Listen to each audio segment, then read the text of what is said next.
Hello everyone and welcome back to our YouTube channel. तो आज हम बात करने वाले हैं जो आज हमारा एग्जाम हुआ है आरआरबी फार्मासिस्ट का, जो आप लंबे समय से इंतजार कर रहे थे क्योंकि कब इसके फॉर्म भरे जा चुके थे और एग्जाम की डेट आई नहीं थी। फिर जैसे इसके एग्जाम की डेट आई तो आप लोगों ने तैयारी शुरू की और फाइनली आज आरआरबी फार्मासिस्ट का हमारा एग्जाम हो चुका है। तो आज हम डिस्कस करेंगे आरआरबी फार्मासिस्ट सेकंड शिफ्ट की आंसर की, जो कि हमारी टोटली कैसे रहने वाली है, मेमोरी बेस्ड रहने वाली है, जो आप लोगों के द्वारा ही दिए गए क्वेश्चन हमारे हमें। अगर इसके अलावा भी हम आपके साथ डिस्कस करेंगे 25 क्वेश्चन। इसके अलावा कोई भी क्वेश्चन ऐसा रहता है आपको जो आपको अगर आपकी याद है तो आप हमें कमेंट बॉक्स में जरूर बताएं सेकंड शिफ्ट से रिलेटेड। और अगर आप थर्ड शिफ्ट या किसी और शिफ्ट से हैं तो आप अपना शिफ्ट के साथ अपने क्वेश्चन हमारे साथ शेयर करें ताकि हम आने वाली वीडियोज में उन्हें अदर स्टूडेंट्स के साथ शेयर कर सकें। तो चलिए स्टार्ट करते हैं। सबसे पहले सेकंड शिफ्ट से हम स्टार्ट करेंगे। तो आज हम डिस्कस करेंगे सेकंड शिफ्ट जो हमारा कब हुआ था, 28 अप्रैल 2025, यानी कि आज का ही हमारा रहने वाला। तो हम फर्स्ट क्वेश्चन डिस्कस करते हैं। सबसे पहले पहला क्वेश्चन हमारा क्या था, फर्स्ट क्वेश्चन था हमारा, state pharmacy council is constituted by. State pharmacy council को कौन कंस्टिट्यूट करता है, कौन रेगुलेट करता है, कौन बनाता है, इसके जो रूल्स रेगुलेशन है उनके अंदर कौन अमेंडमेंट लेके आता है।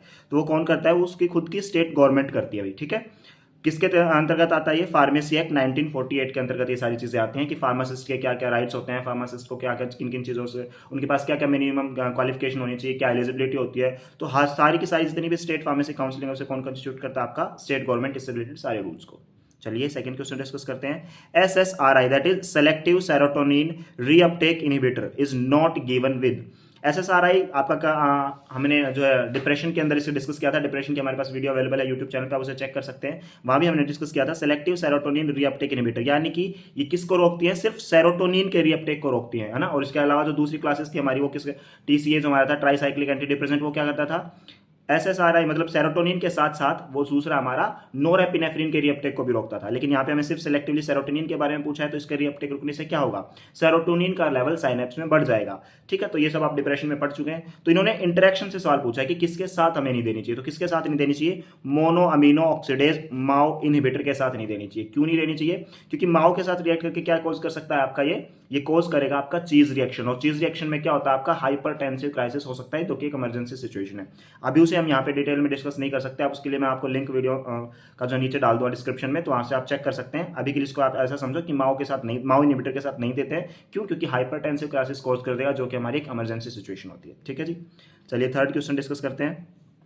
Use of anticholinesterase enzyme. Anticholinesterase enzyme का क्या यूज है, इसके नाम से देखो, कोलिनस्ट्रिएज एक एंजाइम है जो कोलिन के लेवल को कम करता है और हमने उसका एंटीन दे दिया, यानी कि कोलिन के लेवल को बढ़ाएगा। ठीक है जी, तो एसिटाइल कोलिन के लेवल को ये मेंटेन करके रखेगा। तो किसमें हमें जरूरत पड़ती है एसिटाइल कोलिन के लेवल को मेंटेन करने की, सबसे पहले किसमें जरूरत पड़ती है, मिस्थेनिया ग्रेविस के अंदर। क्यों, क्योंकि मिस्थेनिया ग्रेविस के अंदर क्या होता है, एसिटाइल कोलिन को बाइंड करने के लिए रिसेप्टर नहीं मिलते, क्योंकि उसके जो कौन बाइंड हो जाता है, आपकी जो रेगुलेटिंग एंटीबॉडीज होती है वो वहां पे बाइंड हो जाती है। तो हम क्या करते हैं कि जो बचे कुछ थोड़े बहुत रिसेप्टर है वहां पे हम एसिटाइल कोलिन को बाइंड करा दे, इसलिए हम एसिटाइल कोलिन की कंसंट्रेशन को बढ़ाते हैं, इसलिए दिए जाते हैं एंटीकोलिनस्ट्रिएज एंजाइम। ठीक है, एसिटाइल कोलिन का लेवल बढ़ेगा और खुद बाइंड होगा, मिस्थेनिया ग्रेविस में से यूज किया जाता है। आपको याद होंगे नियोस्टिग्मिन है ना, फाइसोस्टिग्मिन, सारे सारे इसके एग्जांपल। इसके अलावा एल्जाइमर, एल्जाइमर में क्या होता है, एसिटाइल कोलिन का लेवल कम होता है, तो हमें बढ़ाना है, तो बढ़ाएंगे तो क्या करेंगे, हम एंटीकोलिनस्ट्रिएज एंजाइम वहां पे दे सकते हैं। इसका एग्जांपल है डोनापाजिल। थर्ड आता है ग्लूकोमा के अंदर भी हम इन्हें दे सकते हैं। क्या करता है, इंट्राओक्यूलर प्रेशर को हमारा कई कम करता है आई के अंदर, ठीक है, लो करता है। तो हमारा मिस्थेनिया ग्रेविस के अंदर दे सकते हैं, अल्जाइमर के अंदर दे सकते हैं, ग्लूकोमा के अंदर दे सकते हैं। ये डिपेंड करता है आपके कौन कौन से ऑप्शंस अवेलेबल थे, तो इस हिसाब से आप देख लेना इसमें और हमें कमेंट बॉक्स में जरूर बताना कि क्या इनमें से कोई ऑप्शन था या इसके अलावा कौन सा था जो आप सिलेक्ट करके आए हैं। ठीक है, जो सही में एंटीकोलिनस्ट्रिएज एंजाइम का यूज है। नेक्स्ट हमारा prazosin drug. Prazosin drug is an example of prazosin यूएमबीन। अगर आपको ये सब याद आ रहा है तो हमने कब पढ़ा था, जब हम सिंपैथोलाइटिक एजेंट्स के बारे में पढ़ रहे थे, वहां पे अल्फा और हमने बीटा ब्लॉकर्स पढ़े थे। अब वहां पे भी आपने सेलेक्टिव और नॉन सेलेक्टिव पढ़े होंगे। सेलेक्टिव होता है जो हमारा स्पेसिफिक टाइप ऑफ रिसेप्टर से बाइंड करता है, और नॉन सेलेक्टिव जैसे हम बात करें नॉन सेलेक्टिव अल्फा ब्लॉकर, यानी कि वो अल्फा 1 से भी बाइंड कर सकता है और अल्फा 2 से बाइंड होकर उन्हें ब्लॉक कर सकता है। जब सेलेक्टिवली की बात आ जाए, जैसे प्राजोसिन किसका एग्जाम्पल है, प्राजोसिन हमारा एग्जाम्पल है अल्फा 1 सेलेक्टिव का। अल्फा 1 सेलेक्टिव को ये ब्लॉक करता है, यानी कि सिर्फ अल्फा 1 को करेगा, अल्फा 2 को नहीं करेगा। ठीक है जी, नेक्स्ट क्वेश्चन हमारा फार्माकोडायनेमिक। इस फार्माकोडायनेमिक के बारे में पूछा गया है, तो बेसिक जनरल फार्माकोलॉजी क्वेश्चन है। दो हमारी चीजें होती हैं, फार्माकोकाइनेटिक एंड फार्माकोडायनेमिक। इसको आपको याद करने का तरीका हमने बताया था कि जिसके अंदर डी आता हो, मतलब डी मतलब ड्रग, फार्माकोडायनेमिक में डी आता है, काइनेटिक में नहीं आता है। तो what drug does to the body हमारा क्या रहता है, फार्माकोडायनेमिक रहता है। तो इसका सही आंसर रहता है हमारा what drug does to the body हमारा क्या कहलाता है, फार्माको डायनेमिक कहलाता है। नेक्स्ट क्वेश्चन हमारा फुल फॉर्म पूछी गई थी हमसे, ASUDTAB स्टैंड फॉर असुड टैब, किसका इसका मतलब क्या है। ठीक है, इसकी फुल फॉर्म क्या, तो ए मतलब हमारा आयुर्वेदा, एस मतलब सिद्धा, यू मतलब यूनानी, ठीक है। डी मतलब drugs, T technical, A advisory and B for board. ठीक है, तो ये रहेगा हमारा आयुर्वेदा सिद्धा यूनानी ड्रग्स टेक्निकल एडवाइजरी बोर्ड, ये हमारा आसु टैब की फुल फॉर्म रहने वाली है। ठीक है जी, नेक्स्ट क्वेश्चन डिस्कस करते हैं। चलिए, lovastatin is an example of, statin कहां पढ़ा था, स्टैटिन किसके एग्जाम्पल होते हैं, कहां यूज किया जाता है, लिपिड्स के लेवल को कम करने के लिए, कोलेस्ट्रॉल को लेवल को कम करने के लिए। और सबसे पहली ही हमारी कैटेगरी थी एंटी हाइपरलिपिडमिक ड्रग के अंदर, वो कौन सी थी, स्टैटिन थी। ठीक है, जिसके अंदर एग्जाम्पल आता हमारा लोवास्टैटिन। तो लोवास्टैटिन किसका एग्जाम्पल है, एंटी हाइपरलिपिडमिक ड्रग का एग्जाम्पल है। क्या कैसे फंक्शन करती थी अगर आपको याद हो तो, HMG coenzyme A reductase inhibitor की तरह काम करती थी। ठीक है, मेलोनिक एसिड की जो है सिंथेसिस नहीं होती थी, और मेलोनिक एसिड जो है हमारा इंपॉर्टेंट होता है कोलेस्ट्रॉल फॉर्मेशन में, कोलेस्ट्रॉल सिंथेसिस में। ठीक है जी, तो इसका डायरेक्ट नाम आंसर रहेगा एंटी हाइपरलिपिडमिक ड्रग कौन सी हमारी, लोवास्टैटिन। नेक्स्ट क्वेश्चन हमारा पूछा गया कॉम्बिनेशन से कि भाई एस्पिरिन और पैरासीटामोल को अगर हम एक साथ दे दें तो उसका कैसा इफेक्ट आएगा। अब देखो, एस्पिरिन और पैरासीटामोल दोनों किस क्लास की ड्रग हमारी, दोनों ही हमारी नसेड से आती हैं। ठीक है, और दोनों का अगर नसेड्स को आप साथ दोगे तो कैसा इफेक्ट आएगा हमारा, ये रहेगा हमारा एडिटिव इफेक्ट। ठीक है, तो इसका हमारा कैसा इफेक्ट आएगा, एडिटिव। तो डायरेक्ट इसका आंसर है हमारा एडिटिव। चलिए जी, नेक्स्ट है coronary angioplasty is used in, किसके ट्रीटमेंट में यूज होती है कोरोनरी एंजियोप्लास्टी। तो हमने लेटेस्ट अभी जब हम डिस्कस कर रहे थे, जितना भी हमारा CVS है कार्डियोवैस्कुलर सिस्टम, तो उसमें हमने अलग अलग चैप्टर्स में पढ़ा था। तो उसमें कोरोनरी शब्द पे मैंने काफी जोर दिया था। कोरोनरी का मतलब होता है कोरोनरी आर्टरी हो या कोरोनरी वेन हो। कोरोनरी आर्टरी क्या होती है, जो हमारी ब्लड लेके जाती है हार्ट की जो वॉल्स होती हैं, हार्ट की जो सेल्स होती है। अब हार्ट काम करता है, हार्ट ब्लड पंप करता है किसके लिए, ताकि ऑक्सीजन को डिलीवर कर सके बॉडी ऑर्गन्स तक, लेकिन खुद उसको भी तो जरूरत है ऑक्सीजन की। तो खुद की सेल्स को, खुद की कोशिकाओं को जो ब्लड सप्लाई करती है हार्ट की, उसे हम बोलते हैं कोरोनरी आर्टरी। और जो लेके आती है हार्ट से डीऑक्सीनेटेड ब्लड उसके चैम्बर्स में डालती है लाके, उन्हें क्या बोलते हैं कोरोनरी वेन्स। ठीक है, बॉडी से नहीं, खुद हार्ट से। ठीक है, लाने वाली वेन और ले जाने वाली आर्टरी। ठीक है, तो कह रहा है कोरोनरी एंजियोप्लास्टी, तो क्लियर होगा कि आपका हार्ट के से रिलेटेड है, कि हार्ट की ही डिजीज है कुछ ना कुछ। और जब हार्ट के अंदर ही प्रॉपर आपका ब्लड नहीं पहुंच पाता था तो आपको क्या हो रहा था उस टाइम पे, दैट इज एंजाइना। ठीक है, एंजियोप्लास्टी का मतलब होता है जैसे कि आपकी आर्टरी और आर्टरी के अंदर ब्लॉकेज है, तो हम क्या करते थे, इसके अंदर इंसर्ट करते थे शंट, और क्या करता था, अंदर जाके ओपन हो जाता था। ओपन होता था तो इसमें वाइड ओपनिंग हो जाती थी, स्पेस मिल जाता था ब्लड को फ्लो करने के लिए। तो अगर कोई भी आपकी आर्टरी के अंदर रुकावट है या क्लोट फॉर्मेशन है, तो एंजियोप्लास्टी से उसे क्या करते हैं, हम वाइड करते थे आर्टरी को। ठीक है, तो उसी को हम बोलते हैं कोरोनरी एंजियोप्लास्टी। और ये किसमें यूज होती है, दैट इज एंजाइना पेक्टोरिस। चलिए जी, नेक्स्ट है हमारा example of carbonic anhydrase inhibitor. Carbonic anhydrase inhibitor diabetic से क्वेश्चन आता है, आया डायरेक्ट, तो इसका हमारा आंसर क्या रहेगा, एसिटाजोलामाइड। ठीक है जी, चलिए नेक्स्ट 11th क्वेश्चन डिस्कस करते हैं। Interferon alpha is use to treat, interferon alpha को कौन सा डिजीज ट्रीट करने के लिए यूज किया जाता है। तो ऑप्शन के हिसाब से आपका रहेगा यहाँ पे hepatitis B and hepatitis C, जो कि लीवर की डिजीज है ना, वायरस के द्वारा फैला जाता है। हेपेटाइटिस बी आपका बी वायरस की वजह से फैलता है और सी आपका हेपेटाइटिस सी की वजह से फैलता है। तो वहां पे हम क्या यूज करते हैं, इंटरफेरोन अल्फा।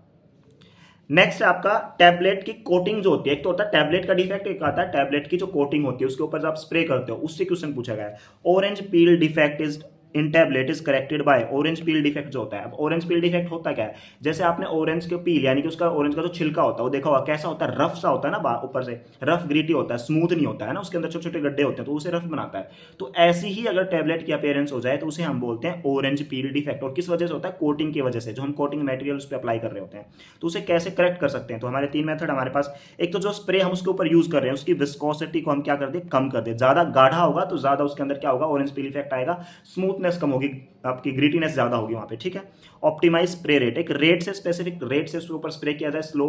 ठीक है, तीसरा एफिशिएंट ड्राइंग, उसको प्रॉपर ड्राइंग, प्रॉपर टाइम मिलना चाहिए ताकि उसकी ड्राइंग हो सके। ठीक है, तो ये 3 थे हमारे ऑरेंज पील डिफेक्ट को करेक्ट करने का। क्या क्या, decrease viscosity of coating solution, optimizing spray rate, and third is efficient drying. ठीक है जी, तो ये अगर इनमें से कोई ऑप्शन था तो आप बताना हमें, और इनसे अलग कोई ऑप्शन भी था तो वो भी हमें साथ में देना। तो इसको आप ऐसे देख सकते हो कि हमें क्या करना है, उसको स्मूथ करना है। ठीक है, उसकी ग्रीटीनेस को कम करना है। इससे रिलेटेड कौन सा ऑप्शन वहां पे सही बैठ रहा था, वही इसका आंसर था। चलिए 13th क्वेश्चन है, Indian regulatory body of pharmacovigilance, pharmacovigilance की रेगुलेटरी बॉडी कौन सा से रेगुलेट करता है, दैट इज CDSCO। ठीक है, CDSCO उसको क्या करता है, रेगुलेट। 8th सेमेस्टर के अंदर आपका सब्जेक्ट है फार्माकोविजिलेंस, और आप वैसे भी आप अलग अलग सब्जेक्ट में पढ़ते हैं, आपका फार्मेसी प्रैक्टिस 7th सेमेस्टर में पढ़ते हो तो वहाँ पे इसके बारे में कई बार जिक्र किया गया, दैट इज CDSCO। नेक्स्ट आपका जीके से क्वेश्चन आया है, current CM of Maharashtra, Maharashtra के करंट CM कौन है। तो ये कौन है भाई, देवेंद्र फडणवीस, ये आपके क्या है, करंट CM ऑफ महाराष्ट्र। ये तो मुझे भी नहीं पता था। ठीक है, तो जरूरी नहीं आपको सारी जीके या फिर करंट अफेयर्स के बारे में नॉलेज हो। ठीक है जी, तो हमने आंसर आपको बता दिया, इसका आंसर रहेगा देवेंद्र फडणवीस। चलिए जी, नेक्स्ट क्वेश्चन डिस्कस कर लेते हैं। नेक्स्ट है हमारा Dachigam national park of Kashmir park. ठीक है, Dachigam national park of Kashmir is famous for, किस चीज के लिए फेमस है, that is snow leopard. Snow leopard के लिए हमारा जो है नेशनल पार्क कश्मीर का फेमस है, ठीक है। तो ये भी आपका जीके से क्वेश्चन है। नेक्स्ट भी जीके से, हालांकि जीके से जो क्वेश्चन पूछे गए थे इजी थे, नॉन फार्मा भी आपका इजी था कंपेयर टू फार्मा। वैसे फार्मा भी इजी रहा, लेकिन अगर हम कंपेरिजन की बात करें, जैसे ईएसआईसी में आता है उसका फार्मा लेवल अलग ही होता है, बैंकिंग के लेवल का उसमें फार्मा पूछा जाता है। हालांकि इस बार तो एमसीआरई हो गया था, तो उसी में ईएसआईसी को लपेट लिया इन्होंने, पहले अलग होता था। तो वहाँ पे नॉन फार्मा का जो लेवल होता था काफी टफ होता था कंपेयर टू आपका फार्मा पोर्शन, कि आप स्टेटमेंट को समझने में ही काफी टाइम लगा देते हो, उससे रिलेटेड आपके 5-6 क्वेश्चन होते थे ना, स्टेटमेंट समझ में आता था, क्वेश्चन सोल्व करने की बात तो बहुत दूर की थी। तो इस बार थोड़ा सा लो लेवल रखा गया इन्होंने नॉन फार्मा का। नेक्स्ट आपका monument of bank of Yamuna by Mughals, ठीक है, किसने बनाया था, मतलब मुगल्स ने जो आपकी यमुना नदी है उसके किनारे कौन सा मॉन्यूमेंट बनाया था। तो सबको पता है, बच्चे बच्चे को पता है क्या था भाई आपका, ताजमहल, ठीक है, ये तो सबको पता है। मोहब्बत की निशानी ताजमहल शाहजहां ने बनवाई थी अपनी मुमताज महल के लिए, उन्हीं के नाम पे इसका नाम पड़ा ताजमहल, शाहजहां के द्वारा ही बनाया गया था, on the bank of Yamuna river by Mughal. Next question है 70 दैट इज प्लाज्मा एक्सपेंडर का एग्जांपल पूछा गया था, पहला ही एग्जांपल है सीवीएस की लास्ट जो चैप्टर है आपका कार्डियोवैस्कुलर सिस्टम में, आपका प्लाज्मा एक्सपेंडर, उसमें पहला ही एग्जांपल है, that is human albumin. Next question है आपका glutaraldehyde is used as, glutaraldehyde को किसके तौर पे यूज किया जाता है, तो इसको किसके तौर पे यूज किया जाता है, एज ए डिसइंफेक्टेंट। ये भी डायरेक्ट क्वेश्चन पूछा गया है। नेक्स्ट क्वेश्चन है 19th that is bioavailability is compare to which route, ठीक है, किसके साथ कंपेयर किया जाए। बायो अवेलेबिलिटी मतलब समझते हो ना, फ्रैक्शन ऑफ ड्रग जो हमारी ब्लड सर्कुलेशन के अंदर पहुंचती है, जितना आप कंज्यूम करते हो और उसका कितना फ्रैक्शन आपके ब्लड सर्कुलेशन के अंदर पहुंचा है, क्योंकि यूजफुल तो वही होगा, काम तो आपके वही आएगा। तो आप कहते हो ना कि इसकी 50% है, इस रूट की 60 है, इसकी 80 है, इसकी, तो किसके कंपेरिजन में, तो किसके कंपेरिजन में किया जाता है, जिसकी खुद की बहुत ज्यादा हो, खुद की इसकी टॉप हो 100%, और किसकी होती है 100%, तो 100% होती है आपकी आईवी की, ठीक है, इंट्रावेनस की आपकी 100% होती है, उसके रिस्पेक्ट में बाकी जो अदर रूट्स हैं उसकी कितनी बायोअवेलेबिलिटी होती है उसी को हम चेक करते हैं। चलिए 20th क्वेश्चन है टॉक्सिकोलॉजी, टॉक्सिकोलॉजी किसे बोला जाता है, तो study of toxic effect of drugs is known as toxicology. Direct इसकी डेफिनेशन जो इसके नाम से निकल कर आ रहा है, study of toxic effect of drug, ठीक है, किस लिए करते हैं कि भाई उसका कोई डोज, हमारे डोज के लिए हम इसको चेक करते हैं कि भाई कितनी डोज रखी जाए, ज्यादा रख दी तो टॉक्सिक हो सकता है, कम रख दी तो नॉन एफिकेशियस हो सकता है, उसका इफेक्ट ही नहीं आएगा, ठीक है, तो टॉक्सिकोलॉजी के अंदर ये सब चीजें आती है। नेक्स्ट आपका sphincter which prevent back flow of stomach content, HAP human anatomy physiology से क्वेश्चन पूछा गया कि कौन सा स्पिंक्चर आपके स्टमक के बैक फ्लो को रोकता है, तो दैट इज पाइलोरिक, पाइलोरा जो आपका नाम होता है आपके स्टमक से रिलेटेड होता है, ठीक है, पाइलोरिक स्पिंक्चर। नेक्स्ट आपका जीके से ही क्वेश्चन है, पद्म भूषण 2025 के अंदर ही किसे मिला है, लिटरेचर एंड एजुकेशन के अंदर, तो इसका आंसर आपका ये भी जीके का है, एमटी वासुदेवन नायर को ये जो है पद्म भूषण जो 2025 में लिटरेचर एंड एजुकेशन के लिए प्राप्त हुआ है। 23 थर्ड क्वेश्चन हमारा, ईश्वर चंद विद्यासागर जी ने क्या किया था, प्रोमोट विडो मैरिज, ठीक है, विधवा पुनर्विवाह को किसने प्रमोट किया था, तो कौन थे वो, हमारे ईश्वर चंद्र विद्यासागर जी थे, जिन्होंने जो है इस प्रथा को खत्म किया कि भी विधवा की शादी नहीं हो सकती, तो विधवा पुनर्विवाह को इन्होंने प्रमोट किया था।